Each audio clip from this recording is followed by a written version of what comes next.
Hi everyone, it is Nat from Studio Hacks here, and in this video I'm going to show you a really quick and easy way that you can turn MIDI into audio using Ableton Live 10.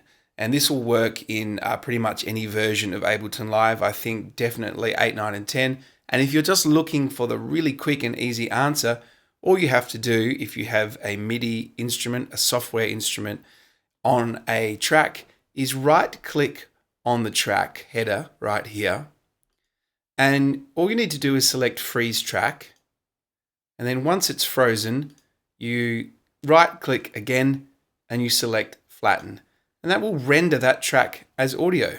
So you can see there, instead of MIDI notes we now have audio. So that's the real quick and easy answer, but there are a few things that I want to explore to show you how you can do this in multiple ways and the most effective way to do it. So what I've done is I've recorded a bass guitar software instrument. This is just the pack rather, that comes with the paid version of Ableton Live. I'm pretty sure it comes with the standard version and the suite version. So you can hear there I've just got a little bass line. So what I usually do, the reason that I would normally want to convert MIDI into audio is if I have a song that's got a lot of tracks and using a lot of software instruments, sometimes that can put a very heavy load on your CPU. So if you look up on the top right hand corner when I play this, I'll hit play, we'll see right up here it's telling me 1%, 2%. So this is the percentage of the CPU that's being used. And when you have more than 5 or 6 instruments, that CPU meter can sometimes go up over 40, 50, 60%, and you'll start to have audio dropouts. So this is a really good way of taking the load off the CPU. Is once you've finalized some of your tracks and you don't want to change them anymore, you can just freeze them and flatten them, and then they're as audio. But here's the best method for doing it. I normally duplicate the track first. This way you can keep all of your MIDI information but take the load off of your CPU. So I will then freeze and flatten this one here. So I'll freeze this track and I'll flatten it. And then now I have the MIDI and I also have the audio. So what I can do right here is, if I want to save this instrument here, right down the bottom, I can click on this little save here. And under the instrument rack, or I can save it wherever I want, I can call it the name of this track, test track, bass, sound. And I can always recall that now onto that track. So I'm going to now delete the software instrument off that track. So now that track is not going to be taking up any of the CPU load because it's just MIDI data. There's no instrument, it's not triggering anything. And MIDI won't really, by itself, do anything to your CPU. So here's the audio of that instrument. And what you can do is you can actually convert audio back to MIDI, which can be handy if you have, say, downloaded some loops and you want to use the performance or the bass line or something like that. But you want to actually convert it to MIDI so you can then change the sound. So I've got a little piano line here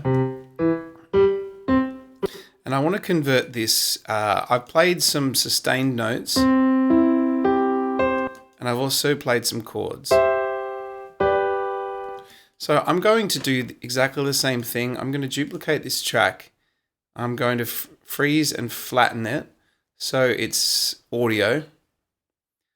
And then we'll look at some of the various audio to MIDI conversion settings. So I'm going to flatten that.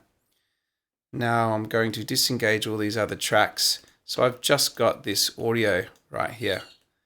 So now that I just have the audio, we can reverse the process by right-clicking on an audio region and selecting one of these options: convert harmony to new MIDI track, convert melody to new MIDI track, or convert drums to new MIDI track.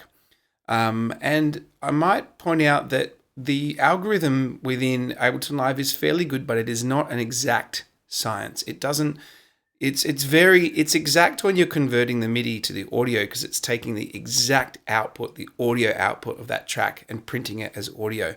But when you go the other way around, it's not as exact. So if I convert the melody to a new MIDI track, it's going to use an algorithm to listen to that audio, and then it's going to print that onto a new MIDI track, and it's going to guess the sound as well. So let's see what it's guessed, and we'll see how close it is to our original MIDI performance. Let's have a listen here.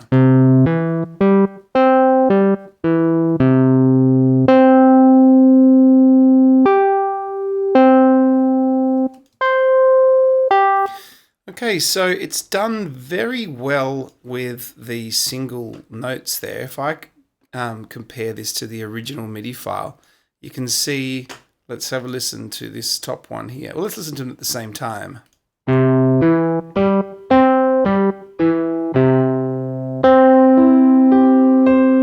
So it's not done very well with those sustained notes. And with the chords, it's only picked one note out of the chord.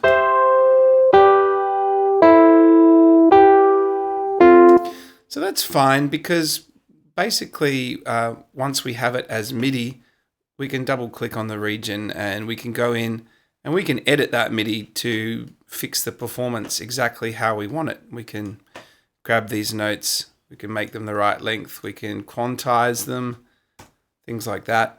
And then if we want to construct these chords, I normally just hold down, I think it's Command, Option. Yeah, so I hold down Option first and then click and drag, and then it creates a copy of the note, so we can then construct chords there. And then once we have it as MIDI, we can also double click on the track and we can change the software instrument basically. So we can go to our plugins and we can load up whatever we want. You know, another sound. So that's really shows you that it is possible to convert the audio back to MIDI. You can also do this with drums. I've had some success with drums. So if I find a drum loop here, let's see if I can find it, just any old drum loop.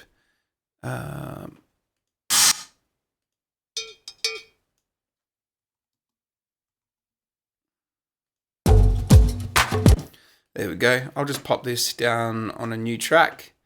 And if I try and convert the drums to a new MIDI track, let's see how well it does with that. It doesn't always get it exactly, but it gives you sort of a similar loop. So let's have a listen to what that has come up with. So you'll notice that it's picked drum sounds, so we can listen to the original. So that's pretty good because it's just created basically a sliced drum pad down here. So